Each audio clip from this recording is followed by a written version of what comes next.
हमारे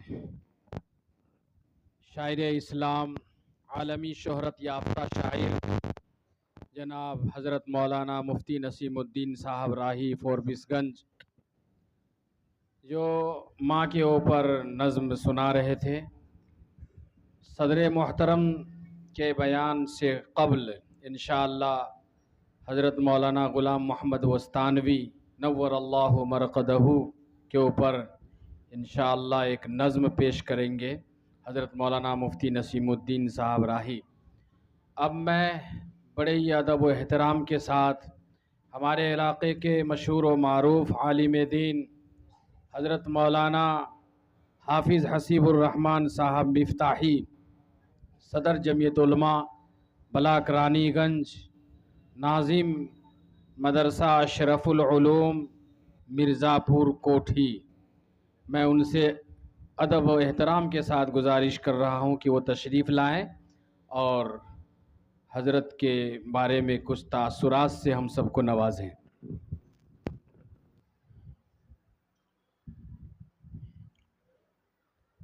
बिस्मिल्लाहिर्रहमानिर्रहीम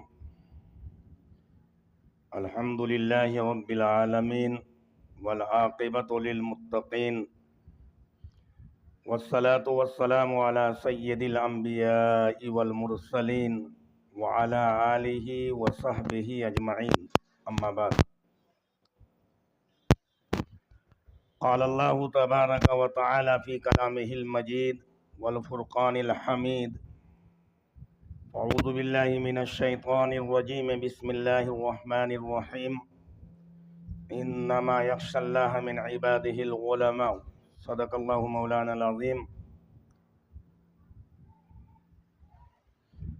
न ये दिन न ये रात बाकी रहेगी, न ये दिन न ये रात बाकी रहेगी, बस अल्लाह की ज़ात बाकी रहेगी। काबिल कदर इस मजलिस के बावकार सदर मोहतरम और इलाका से अपनी ज़रूरत, अपनी मशगूलियत, अपने तकाज़ा को दबाकर आने वाले हर दिल अज़ीज़ उलमाए किराम,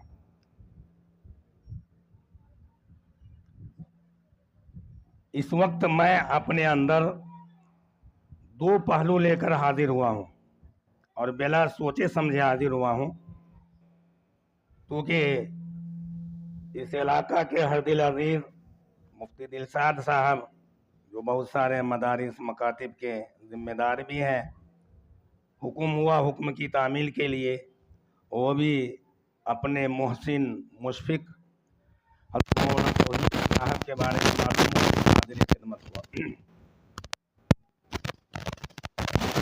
मैं अपने अंदर दोनों पहलू बराबर पा रहा हूँ। एक पहलू तो गम का पा रहा हूँ, जिसके बारे में हम और आप एक ताज़ियती मजलिस यानी हज़रत मौलाना ग़ुलाम वस्तानवी नव्वरल्लाहु मरक़दहू, जिनकी शख्सियत अहले इल्म के निगाह में ढकी छुपी नहीं है बल्कि सूरज की रोशनी की तरह ज़ाहिर व बाहिर है। मुझे एक मरतबा मौका मिला हज़रत के मदरसा जाने का।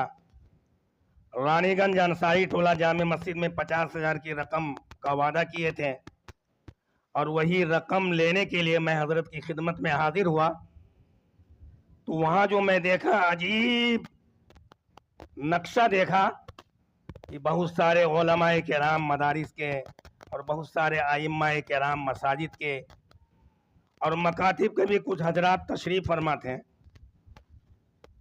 सबों की जमात थी, उसी जमात में मेरा भी एक नाम था। जब नंबर आया तो मैंने देखा कि हज़रत का दिल और दस्तरखान बहुत ही कुशादा है और अल्लाह ताला सखावत को बहुत ज़्यादा पसंद करते हैं।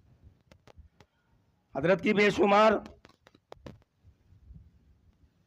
कारनामे हैं, मैं बहुत करीब से तो नहीं देखा। भी हमारे मोहसिन हज़रत मौलाना तौहीद साहब फरमा रहे थे कि मैं वहाँ रह कर के भी मदरसा की चौहद्दी का मुआयना नहीं कर सका।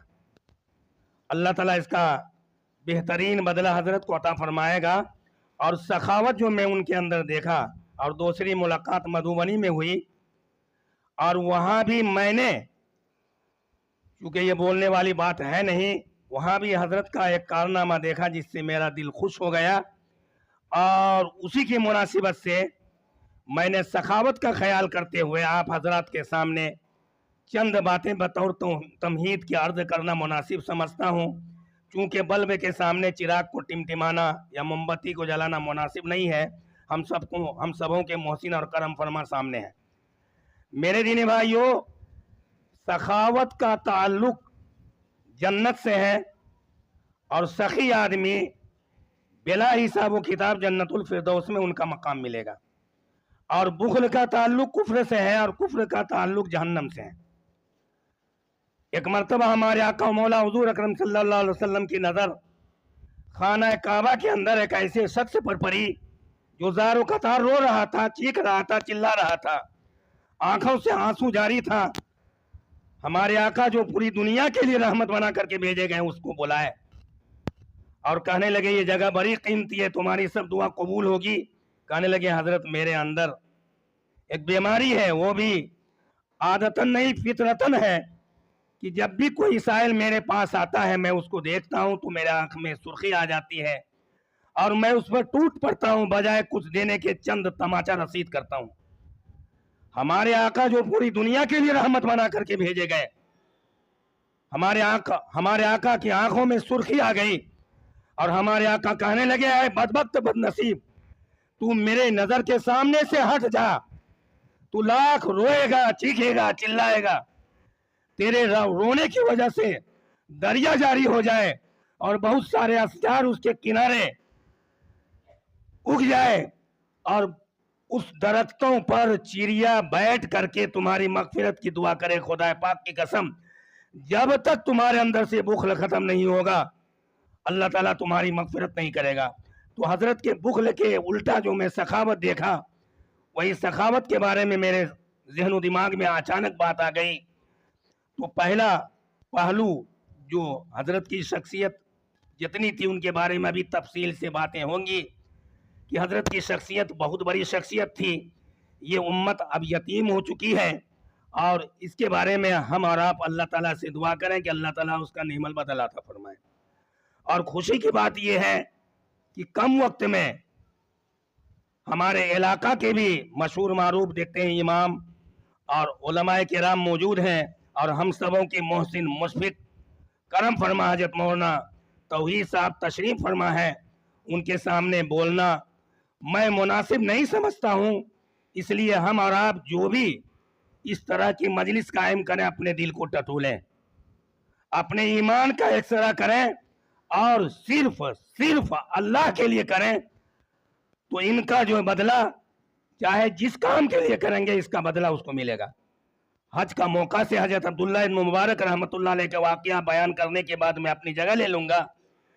हजरत अब्दुल्ला इब्न मुबारक बहुत बड़े बुजुर्ग गुजरे हैं और उनकी जिंदगी का मामूल था कि साल में एक मरतबा हज किया करते थे और दूसरे साल दीन इस्लाम को फरोग देने के लिए जिहाद किया करते थे। हज का साल था गालिबन। हज की सवारी लेकर के हज की पूरी तैयारी में जा रहे हैं। जब कूफा पहुंचते हैं तो देखते हैं कि एक औरत पर्दा में मलबूस जिनके चेहरा से शराफत टपक रही थी, हजरत की नजर पड़ी कि वो मरा हुआ जानवर के पर को नोच रही है और उस गोश्त से अपने झोला को भर रही है। हजरत खामोश हो गए और बहुत ही गौर से देखने लगे, अपने सवारी से उतरे और कहने लगे कि आए बहन, ये मुर्दार जानवर है और इसका खाना हराम है। इन्नमा हर्रमा अलैकुमुल मैतता वद्दम वलहमल खिंजीर। तो औरत कहने लगी, मुख्तसरन ये समझिए, वो औरत कहने लगी कि मैं भी जानती हूं कि मुर्दार जानवर का खाना हराम है, लेकिन सूरत हाल ये है कि मेरा शौहर को मरे हुए हफ्ता अशरा गुजर चुका है और मेरे पास चंद बच्चे हैं जो भूख से बिलबिला रहे हैं, तड़प रहे हैं, तरस रहे हैं और ऐसी मजबूरी की हालत में जान बचाने के खातिर इस मुर्दार जानवर का गोश्त खाकर मुझे जान बचाना जरूरी है। हजरत की आंखों से आंसू जारी हो गए और जो भी रकम थी हजरत के पास जो हज के लिए जा रहे थे पूरी रकम दे करके घर वापस आ गए। खुलासा ये समझिए कि जब हाजियों की जमात आने लगी तो ये भी एक मंजिल पर पहुंचे और हाजी लोगों से मुसाफा मुआनका के बाद कहने लगे कि इसी मजबूरी के तहत मैं इस साल हज में नहीं जा सका, दुआ करें कि अगर जिंदगी बाकी रही तो इंशाअल्लाह आने वाला साल में हज में जाऊंगा।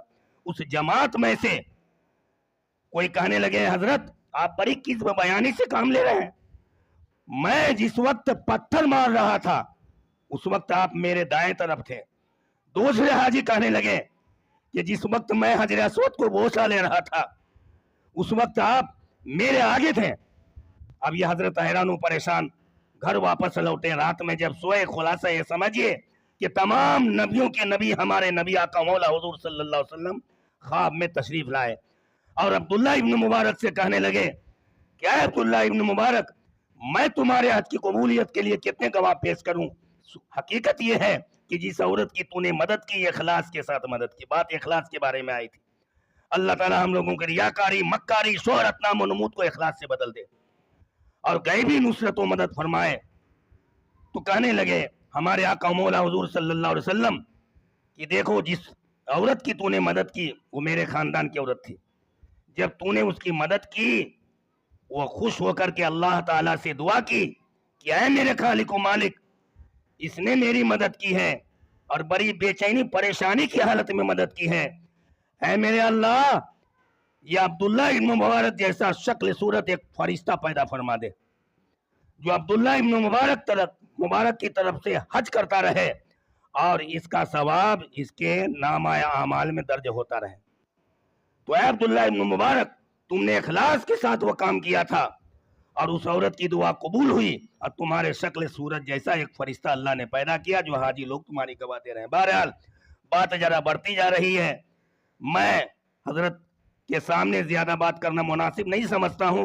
दुआ करें कि अल्लाह ताला उसका नेमल बदल, हजरत मौलाना की नेमल बदल हम लोगों को अता फरमाए और हजरत जो कारनामे अंजाम दिए हैं जिसको सदका जारिया कहा जाए, सदका जारिया के तौर पर हजरत जो बाग लगा चुके हैं उस बाग का फल हजरत को मिलता रहे और उस बाग का एक फल मुफ्ती दिलशाद साहब भी है जो उस दिन बयान किए थे। बहरहाल अल्लाह ताला इस मजलिस को कबूल फरमाए और हजरत की जो भी गुनाहें हुई हैं, चाहे गुनाह सगीरा हो कबीरा हो, जान के अनजान के, दिन के उजाले में, रात के अंधेरे में, बतकाज़ा बशरियत हजरत से जो भी गुनाही हुई हैं, अल्लाह ताला उनके गुनाहों को माफ फरमाए और उनको आला से आला दर्जात पर फायज फरमाए। मैं इसी बात पर अपनी तकरीर को खत्म करूँ। मालिक हमारा